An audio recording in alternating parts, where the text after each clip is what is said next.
Zero Covid policy की सख्ती से पालन करने वाला चीन एक बार फिर कोरोना के बढ़ते केसों की वजह से परेशान हो गया है।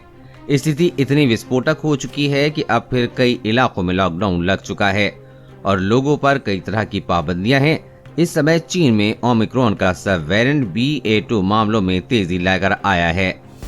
सबसे पहले दक्षिण अफ्रीका में मिले ये सब वेरिएंट अब चीन के अलावा पश्चिमी यूरोप में भी अपनी उपस्थिति दर्ज करवा रहा है।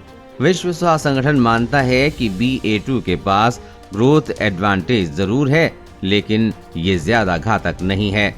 वहीं क्योंकि चीन जैसे देशों ने जीरो कोविड पॉलिसी पर ज्यादा जोर दिया, इसी वजह से वहां पर हर्ड इम्यूनिटी वाली स्टेज पैदा नहीं हो पाई। सारा फोकस टीकाकरण पर दिया गया।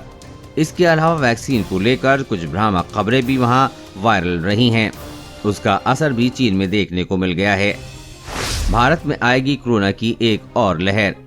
अब इस ट्रेंड को देखकर सवाल उठता है कि क्या भारत में भी कोरोना की एक और लहर आ जाएगी? जैसे चीन, पश्चिमी यूरोप और हांगकांग में मामले बढ़ रहे हैं, क्या भारत में भी एक बार फिर कोरोना स्थिति विस्फोटक हो जाएगी? इस बारे में कोविड टास्क फोर्स के हेड डॉक्टर नरेंद्र कुमार बताते हैं कि भारत में BA.2 की वजह से कोरोना के मामले बढ़ने की संभावना कम दिखाई पड़ती है। उनके मुताबिक कोरोना की तीसरी लहर के दौरान भारत में 75% मामले BA.2 सब वेरिएंट के ही थे। ऐसे में IIT कानपुर जो जून में नई लहर की प्रेडिक्शन कर रहा है, उसमें ज्यादा दम दिखाई नहीं देता है। डॉक्टर राजीव तो ये भी मानते हैं कि भारत और चीन की स्थिति में काफी फर्क है।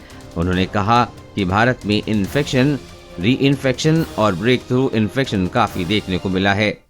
इस वजह से यहाँ पर लोगों की इम्यूनिटी में थोड़ा इजाफा देखने को मिला है। डॉक्टर राजीव की माने तो इसी कारण की वजह से तीसरी लहर के दौरान मामले जितनी तेजी से बढ़े, उतनी ही तेजी से घट भी गए। कोरोना वायरस और कोरोना वैक्सीन से जुड़ी हर अपडेट पाने के लिए चैनल को सब्सक्राइब करें।